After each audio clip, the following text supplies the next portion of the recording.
मंगलवार को पारसनाथ जैन मंदिर में पहुंचे राज्यपाल हरबाऊ बागड़े। दिगंबर जैन समाज मंदिर में की पूजा अर्चना। गोविंद भाई श्रॉफ संगीत महोत्सव में लिया भाग। गणतंत्र दिवस की तैयारियों को लेकर सीएम भजनलाल ने की बैठक। उदयपुर में आयोजित होगा राज्य स्तरीय कार्यक्रम। सीएम ने संबंधित विभागों को दिए निर्देश। जयपुर में जेडीए के मंथन सभागार में कार्यकारी समिति की बैठक। विभिन्न प्रकरणों को प्रदान की गई स्वीकृति। सड़क सुदृढ़ीकरण कार्य को स्वीकृति। जयपुर में उपभोक्ता संरक्षण परिषद की बैठक आयोजित। मंत्री सुमित गोदारा ने अधिकारियों को किया संबोधित। अधिकारियों को दिए गए आवश्यक दिशा निर्देश। जयपुर में आवासन आयुक्त ने कार्यों में पारदर्शिता को लेकर की बैठक। कार्यप्रणाली को अधिक ऑनलाइन करने के निर्देश। कहा, निर्माण स्थल पर लापरवाही कार्रवाई। नमस्कार, खबर राजस्थान देख रहे हैं आप और मैं हूं आपके साथ गौरव राजेंद्र।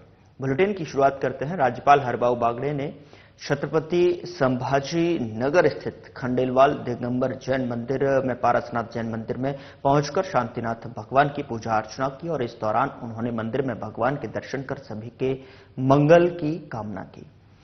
वहीं जैन समाज ने राज्यपाल बागड़े का अभिनंदन और सम्मान किया और राज्यपाल ने सभी का आभार जताया और जैन समुदाय द्वारा समाज सेवा के लिए किए गए कार्यों की सराहना की। इस दौरान राज्यपाल बागड़े ने छत्रपति संभाजी नगर में गोविंद भाई श्रॉफ संगीत महोत्सव में भी भाग लिया। वहीं सरस्वती भुवन शिक्षण संस्था द्वारा आयोजित इस समारोह में उन्होंने कलाकारों का अभिनंदन करते हुए कहा कि भारतीय संगीत के अंतर के अन्वेषण से जुड़ा है और आपको बता दें कि हमारे यहां संगीत ईश्वर के निकट पहुंचने का सर्वोच्च साधन बताया गया है।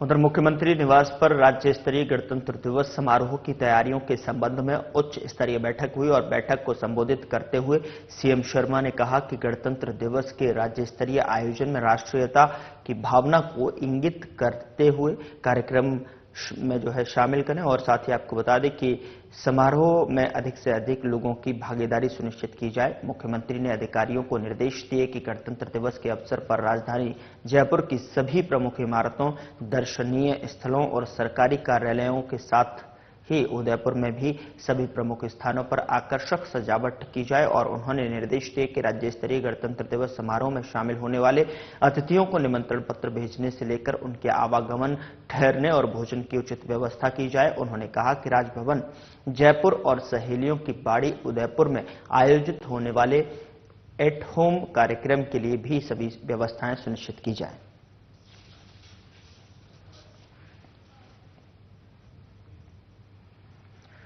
निर्वाचन विभाग ने सभी 200 विधानसभा क्षेत्रों की अंतिम मतदाता सूचियों का प्रकाशन किया और डजिसन में 14.82 लाख से अधिक नए मतदाताओं के नाम सूचियों में शामिल हुए हैं। विशेष संक्षिप्त पुनरीक्षण कार्यक्रम 2025 के तहत राजस्थान में मतदाताओं की संख्या 5.45 करोड़ से अधिक हो गई है और प्रदेश के सभी 200 विधानसभा निर्वाचन क्षेत्रों की एकीकृत फोटोयुक्त मतदाता सूचियों में 2.82 करोड़ रुपए और 2.363 करोड़ महिलाओं मतदाताओं सहित 671 थर्ड जेंडर मतदाताओं के नाम दर्ज किए गए हैं। साथ ही आपको बता दें कि प्रकाशित की गई ये सूचियां विभाग की वेबसाइट election.rajasthan.gov.in पर उपलब्ध है।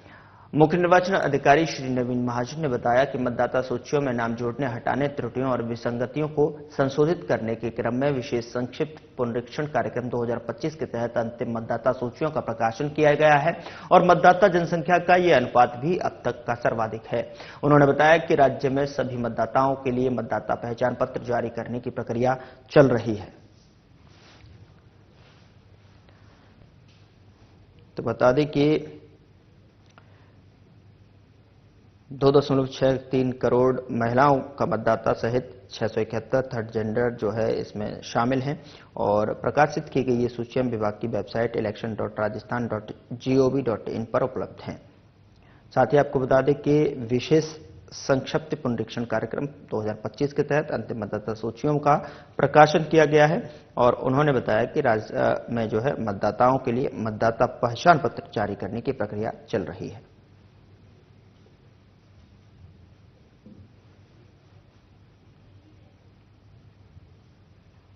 उधर जयपुर विकास आयुक्त आनंदी की अध्यक्षता में जेडीए के मंथन सभागार में कार्यकारी समिति की बैठक संपन्न हुई है और बैठक में विभिन्न प्रकरणों पर विचार विमर्श के बाद स्वीकृति प्रदान की गई है। बैठक में स्वर्ण विहार जो है सांगानेर में सीक्वेंशियल बेंच रिएक्टर एसबीआर प्रौद्योगिकी पर आधारित 30 एमएलडी क्षमता के सीवरेज ट्रीटमेंट प्लांट के engineering, procuring, construction, commissioning, EPC और परफॉर्मेंस रन के बाद ऑपरेशन एंड मेंटेनेंस कार्य के लिए न्यूनतम बोलीदाता को 3.70 करोड़ रुपए निविदा की स्वीकृति दी गई और राज्य सरकार के संशोधित बजट 2024-25 में विद्याधर नगर तक जो है मेट्रो की डीपीआर की घोषणा की गई है। आपको बता दें कि उक्त समस्त परिस्थितियों को देखते हुए बीआरटीएस कॉरिडोर को निष्क्रिय किए जाने के लिए प्रस्ताव अंतिम निर्णय के लिए राज्य सरकार को भिजवाए जाने का निर्णय लिया गया है।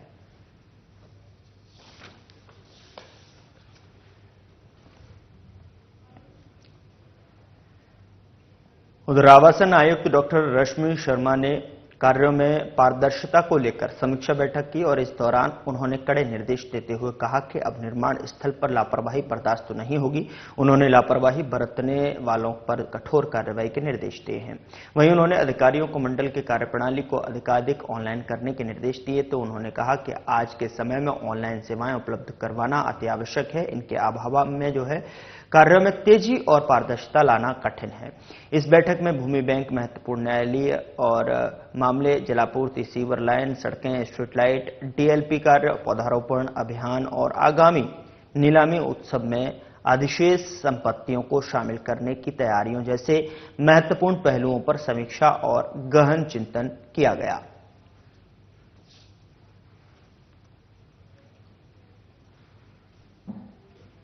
खबर जयपुर से है, जहां पर खाद्य नागरिक आपूर्ति और उपभोक्ता मामले विभाग के मंत्री सुमित गोदारा ने सचिवालय में राज्य उपभोक्ता संरक्षण परिषद की बैठक में शामिल हुए और इस दौरान उन्होंने अधिकारियों को संबोधित करते हुए कई आवश्यक दिशा निर्देश दिए। उन्होंने कहा कि ग्रामीण परिवेश के लोग जो है अपनी आय का ज्यादा धन जो है ज्वेलरी खरीदने में खर्च करते हैं, वो किसी भी प्रकार से ठगी के शिकार नहीं हो और इसके लिए उन्हें जागरूक करना आवश्यक है। साथ ही निर्देश दिए कि दुकानदार द्वारा उपभोक्ता को दिए गए बिल पर हॉलमार्क की जानकारी अवश्य लिखी होनी चाहिए। सर्राफा बाजार में हॉलमार्क सेंटर की जानकारी क्यूआर कोड के माध्यम से दी जाए। अभी तक राज्य में कुल 20 जिलों में हॉलमार्क सेंटर स्थापित किए जा चुके हैं और मंत्री गोदारा ने उपभोक्ताओं के अधिकारों के संवर्धन और संरक्षण के लिए उपभोक्ताओं को त्वरित राहत प्रदान करने के लिए इनका समयबद्ध रूप से निस्तारण करने के निर्देश देते हुए कहा कि उपभोक्ता हेल्पलाइन नंबरों का व्यापक प्रचार प्रसार किया जाए। दुकानदारों द्वारा दिए जाने वाले बिल पर उपभोक्ता हेल्पलाइन नंबर अंकित किए जाएं और सभी को ये जानकारी होनी चाहिए कि यदि आप उत्पाद से संतुष्ट नहीं हैं तो हेल्पलाइन नंबर पर शिकायत दर्ज करवा सकते हैं। मानव जीवन से जुड़ी दवाइयों की विश्वसनीयता बनाए रखने के लिए और पनीर, दूध और मावा की रेमडी जो है करने के लिए निर्देश दिए गए।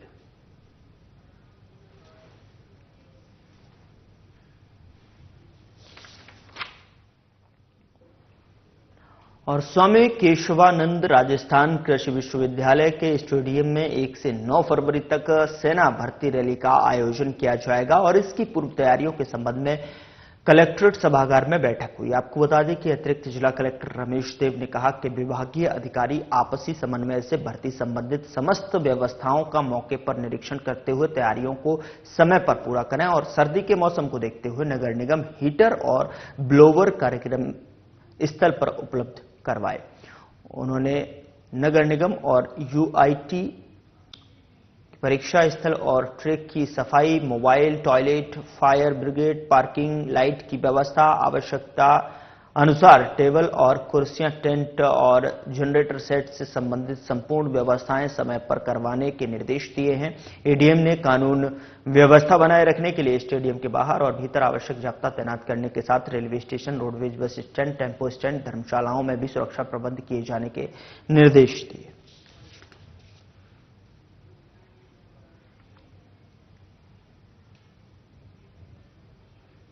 उधर जयपुर में शिल्पी फाउंडेशन की ओर से रविवार को आयोजित होने वाले पतंग और लोहड़ी महोत्सव का पोस्टर जो है विमोचन सांसद मंजू शर्मा के निवास स्थल पर किया गया। और आपको बता दें कि जवाहर नगर स्थित श्रेष्ठा क्लासेस में होने वाला ये आयोजन पंजाबी कुड़ी थीम पर आधारित होगा। इसमें शहरवासियों को गजक, रेवड़ी, मूंगफली और स्वाद के साथ साथ पतंगबाजी का भी लुत्फ उठा सकेंगे। महोत्सव में बेस्ट डेकोरेटिव काइट कंपटीशन और विभिन्न मनोरंजक खेलों का आयोजन किया जाएगा। विजेताओं को आकर्षक गिफ्ट हैम्पर से पुरस्कृत किया जाएगा। बता दें कि फाउंडेशन की डायरेक्टर शिल्पी अग्रवाल ने बताया कि हमारे इस आयोजन का उद्देश्य युवा पीढ़ी को अपनी परंपराओं और कला संस्कृति से जोड़ना है। यह महोत्सव न केवल सर्दियों में मस्ती का अवसर प्रदान करेगा बल्कि लोहड़ी के त्योहार के रंगों को भी खूबसूरती से मनाने का एक बेहतरीन मौका होगा।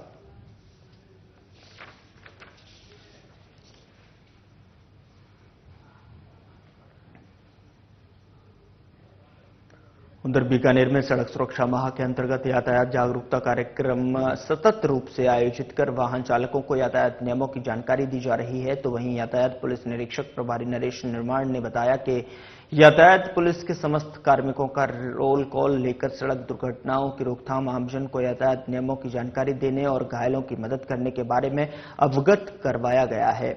बता दें कि इस दौरान transport, truck union, taxi union के सदस्यों की बैठक आयोजित की गई और महारानी सुदर्शन कन्या महाविद्यालय की छात्राओं को यातायात नियमों, गुड सैमरिटन और सड़क सुरक्षा के बारे में जानकारी दी गई है। और यातायात पुलिस एवं कॉलेज की छात्राओं की ओर से सड़क सुरक्षा यातायात जागरूकता रैली निकालकर आमजन को जागरूक किया गया। वहीं आपको बता दें कि छात्राओं को अभय कमांड सेंटर की कार्यप्रणाली, साइबर अपराध से बचाव के उपायों की जानकारी और साथ ही छात्राओं को सड़क सुरक्षा की शपथ दिलवाई गई।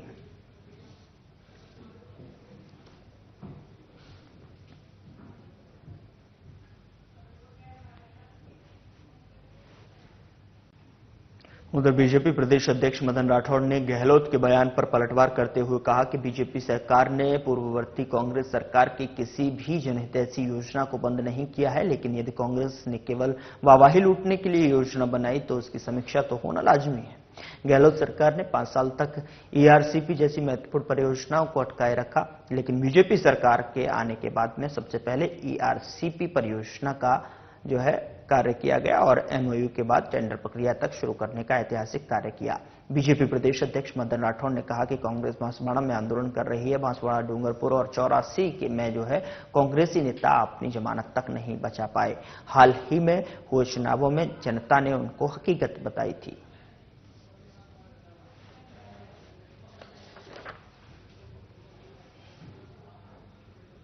खबर हनुमानगढ़ से है, जहां पर जिला मुख्यालय पर आयोजित बीकानेर संभाग स्तरीय युवा महोत्सव कार्यक्रम के बाद कहीं बाबा बालकनाथ ने राजस्थान को लेकर कहा कि मूल संस्कृति और विरासत ही हमारा गौरव और पहचान है। तिजारा विधायक बाबा बालकनाथ ने कहा कि हर मस्जिद में मंदिर ढूंढना नहीं जा रहा है, बल्कि मंदिर पहले से है। ये भारत भूमि है जो सनातन धर्म को मानने वालों की है। यहाँ पर तो मंदिर ही मिलेगा। यहाँ पर सृष्टि के निर्माण से लेकर वर्तमान समय तक कई देवी देवताओं और सिद्ध महापुरुषों ने अवतार लिए और समाज और दुनिया को ज्ञान धर्म के पथ पर आगे बढ़ाने का सन्मार्ग दिखाया। विधायक ने कहा कि हम कण कण में भगवान को पूजते हैं। हम तो वायु हैं, तो वायु देवता को पूजते हैं। पत्थर के अंदर भी हम भगवान को पूजते हैं। मिट्टी को भी मां के रूप में पूजते हैं।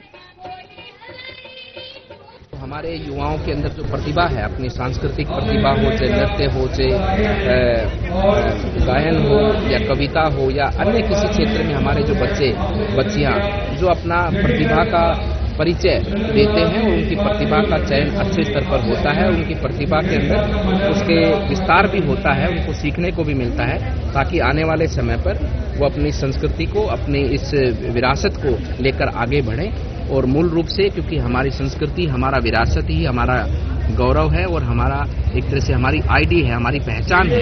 उन सब विषयों को लेकर शिक्षा के साथ में आगे बढ़ें और हमारे बच्चे अपने जीवन के अंदर जो भगवान के द्वारा उनको एक विशेष रूप से जो उनमें प्रतिभा के रूप में आशीर्वाद दिया गया है उसका भी निखार हो, उस भावना के साथ में हमारे माननीय प्रधानमंत्री जी और हमारे प्रदेश के मुख्यमंत्री श्री भजनलाल जी के नेतृत्व में इस कार्यक्रम का आयोजन किया गया। बहुत ही अच्छी व्यवस्था प्रशासनिक स्तर पर भी और समाज के सभी वर्गों का भी इसमें अच्छा सहयोग देखने को मिला है।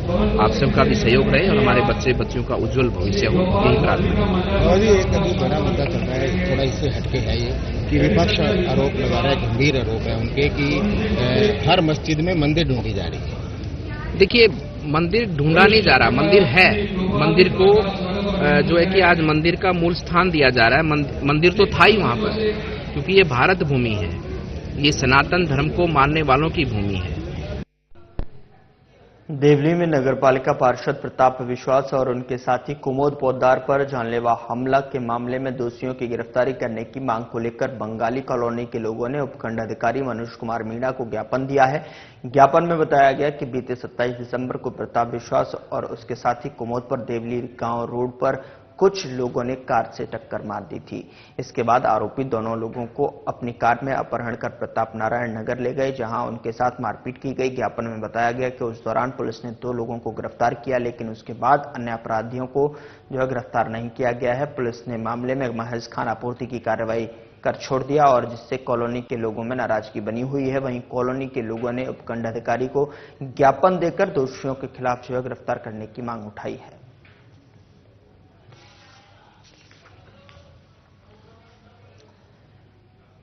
उधर बांसवाड़ा में राजस्थान सरकार के बांसवाड़ा संभाग को निरस्त करने के विरोध में कांग्रेस ने अपनी ताकत का प्रदर्शन किया है। प्रदेश कांग्रेस अध्यक्ष गोविंद सिंह डोटासरा और नेता प्रतिपक्ष टीकाराम जूली के नेतृत्व में जिला मुख्यालय पर रैली, धरना और प्रदर्शन का आयोजन हुआ है और इस दौरान बड़ी संख्या में कांग्रेस कार्यकर्ता, विधायक और जनप्रतिनिधि उपस्थित रहे। कार्यक्रम की शुरुआत जिला कांग्रेस कार्यालय के बाहर सभा से हुई, जहां विधायक अर्जुन बामणिया, नानालाल नेनामा, रमलिया खड़िया और गणेश घोगरा ने डोटासरा और जोली का तीर कमान भेंट कर पारंपरिक स्वागत किया। कांग्रेस कार्यकर्ताओं ने जोरदार नारों और गर्मजोशी से दोनों नेताओं का अभिनंदन किया और सभा के बाद रैली के शक्ल में सभी नेता और कार्यकर्ता जिला कलेक्टर कार्यालय तक पहुंचे। रैली में शामिल लोगों ने बांसवाड़ा संभाग को निरस्त करने के फैसले का पुरजोर विरोध किया और इसे जनहित के खिलाफ बताया। डोटासरा ने सभा को संबोधित करते हुए कहा कि ये फैसला आदिवासी क्षेत्रों के विकास को रोकने वाला है। कांग्रेस हर मोर्चे पर जनता की आवाज उठाएगी और इस निर्माण को वापस करवाएगी। महीने से जब से सरकार बनी है, जो वादे किए थे उस पे तो काम कर नहीं रही है और बनते ही इन्होंने कहा कि कांग्रेस के 800 स्कीमों का 800 कामों की हम समीक्षा करेंगे और पहली जो समीक्षा की है उन्होंने जिले 9 और संभाग 3 खत्म करने का काम किया है और दूसरी समीक्षा ये कर रहे हैं कि जो गरीब के बेटे के लिए इंग्लिश मीडियम स्कूल 3737 चालू है, 7.25 लाख बच्चे पढ़ रहे हैं, उनको खत्म करने का काम कर रहे हैं। तो ये जो जनविरोधी कार्य कर रहे हैं उनके खिलाफ जन आंदोलन हो रहा है और उस जन आंदोलन में कांग्रेस भी अपनी भूमिका निभा रही है और कांग्रेस के नेता कार्यकर्ताओं ने, संगठन ने आज ये कार्यक्रम किया था कि हमारा हक है बांसवाड़ा का संभाग, उसको हम छीनने नहीं देंगे, वापस लेके रहेंगे। तो इसके लिए मैं और जूली साहब दोनों आए थे और हमने इनको विश्वास दिलाया कि राजस्थान की विधानसभा में सड़क और सदन दोनों जगह ईंट से ईंट बजाएंगे, आपके हक अधिकार को वापस दिलाएंगे। मैंने ये भी कहा था कि स्वर्गीय हरदेव जोशी जी ने जो बांसवाड़ा का विकास किया और उसके बाद में कांग्रेस की हमारी पूर्ववर्ती सरकार अशोक गहलोत जी के नेतृत्व में मुख्यमंत्री काल में जो योजनाएं लागू की गई अच्छी जनहित की, उनको भी ये बंद कर रहे हैं और जो जिले और संभाग बनाए उनको भी ये खत्म कर रहे हैं। ये पर्ची से चलने वाली सरकार है, जो पर्ची ऊपर से आती है उसके मुताबिक ये चलते हैं, इनका खुद का विवेक नहीं है। आप बताइए कि इतना बड़ा फैसला कि एक संभाग बांसवाड़ा को मिला जो उसका अधिकार था, उसको इन्होंने एक झटके में खत्म कर दिया। तो इसके लिए जन आंदोलन हो रहा है। हर पार्टी, हर कार्यकर्ता, हर नौजवान, हर महिला, मातृशक्ति सब इस निर्णय के खिलाफ अपना आक्रोश प्रकट कर रहे हैं और आज कांग्रेस के लोगों ने भी आक्रोश प्रकट किया और ये जन आंदोलन बनेगा। कितना भी लंबा चले, बांसवाड़ा का और राजस्थान के जो जिले और संभाग खत्म किए, वो लोग अपना अधिकार वापस लेके रहे। उधर कांग्रेस नेता पूर्व मंत्री प्रताप सिंह खाचरियावास ने कहा कि पेपर लीक माफिया पूरी तरह से सक्रिय होकर पेपर लीक कर रहा है। नेशनल सीड्स कॉरपोरेशन लिमिटेड की एग्री ट्रेनिंग भर्ती परीक्षा में नकल कर रही गैंग के 14 लोगों को गिरफ्तार किया गया है। बीजेपी सरकार के सारे दावे फेल हो गए हैं। मुख्यमंत्री भजनलाल शर्मा बहुत चिल्लाकर बड़े बड़े दावे कर रहे थे, अब उन्हें जवाब देना चाहिए। इस गैंग में ये माना है और परीक्षाओं में भी उन्होंने पेपर लीक करने का नकल और करने की बड़ी भूमिका निभाई है। बीजेपी सरकार के नेता और बड़बोले मंत्री बड़े बड़े दावे करते थे, आज भी खुलेआम बीजेपी सरकार के आशीर्वाद से पेपर लीक माफिया नकल करवा रहा है और पेपर लीक कर रहा है। और बीजेपी सरकार के नेता सिर्फ बड़े बड़े भाषण दे रहे हैं। खाचरियावास ने कहा कि अब मुख्यमंत्री और उनकी सरकार को जवाब देना चाहिए और इस पेपर के लीक बीजेपी की सरकार जिम्मेदार है।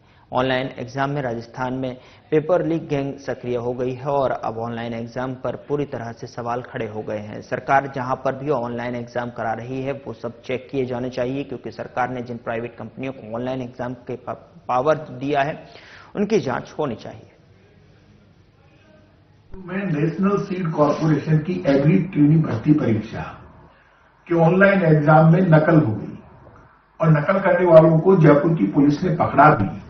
आप मुझे ये बताइए, राजस्थान के मुख्यमंत्री भजनलाल जी शर्मा कम से कम अपने 1 वर्ष के शासन में 200 बार अपने भाषण में बड़े चिल्लाकर पेपर लीक के खिलाफ भाषण दे चुके। अब कराइए सीबीआई से जांच, कुछ करके दिखाइए और कई बड़े लोगों के नामों का खुलासा होगा। मुख्यमंत्री जी, ये भाजपा सरकार की मेहरबानी से नकल हो रही है। अब ऑनलाइन एग्जाम के लिए आपने जिन प्राइवेट कंपनियों को अधिकृत कर दिया, अब ऑनलाइन एग्जाम की भी पूरी पोल खुल गई। ये बहुत बड़ी गैंग सक्रिय है। आपके राज्य में गैंग पनपी है क्योंकि आपके बड़बोले नेता बोलते ज्यादा है, काम कम करते हैं। आपका आरोप अपोजिशन पर, विपक्ष पर आरोप लगाने में आपको बहुत मजा आता है, लेकिन काम करने में आपकी रुचि कम है। ये गैंग पकड़ी गई है, इसके लिए भाजपा सरकार जिम्मेदार है। सामने आइए, जांच कराइए, सच्चाई, और सरकार को अपना पक्ष रखना चाहिए।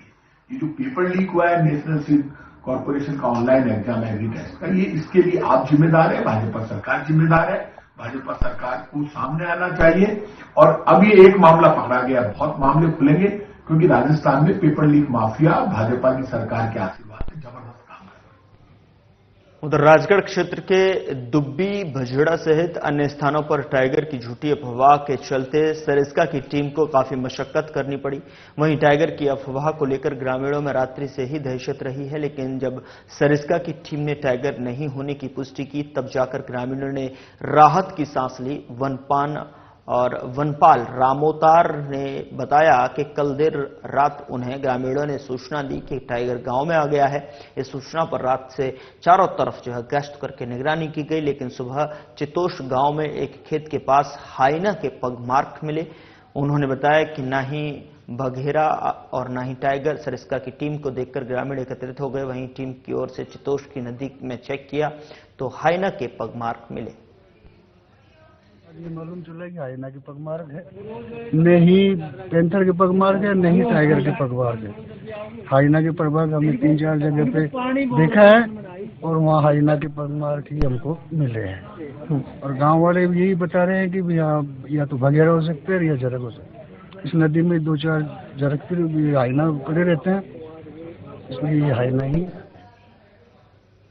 चित्तौड़गढ़ जिले की कोतवाली निम्बाहेड़ा थाना पुलिस ने जलिया चेक पोस्ट पर नाकाबंदी के दौरान एक कार से 50 किलो 420 ग्राम अवैध डोडा चूरा और कार की पायलटिंग करते हुए एक बाइक जब्त कर 4 आरोपियों को गिरफ्तार किया है।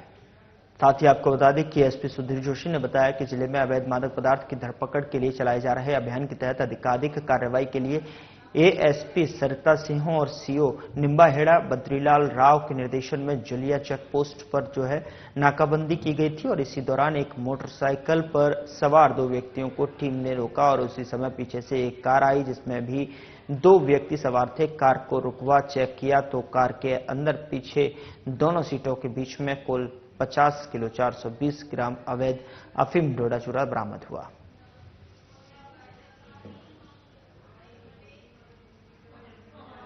खबर हनुमानगढ़ जिले से है, जहां लगातार सर्दी का कहर जारी है। ठंड को देखते हुए जिला कलेक्टर ने सरकारी और गैर सरकारी स्कूलों में कक्षा 1 से 8 तक की 11 जनवरी तक अवकाश। हनुमानगढ़ में मौसम विभाग की ओर से जारी पूर्वानुमान के आधार पर जिले में शीतलहर और बढ़ती हुई ठंड को देखते हुए 7 जनवरी से 11 जनवरी तक जिले में संचालित कक्षा 1 से 8वीं तक के सरकारी और गैर सरकारी स्कूल में अवकाश घोषित किया है। जिला कलेक्टर कानाराम के आदेश के मुताबिक विद्यार्थियों को शीतलहर और ठंड से बचाने और विद्यार्थियों के स्वास्थ्य को ध्यान में रखते हुए अवकाश घोषित किया गया है। अवकाश केवल छात्र छात्राओं के लिए लागू रहेगा। शेष विद्यालय स्टाफ यथावत कार्य करेंगे।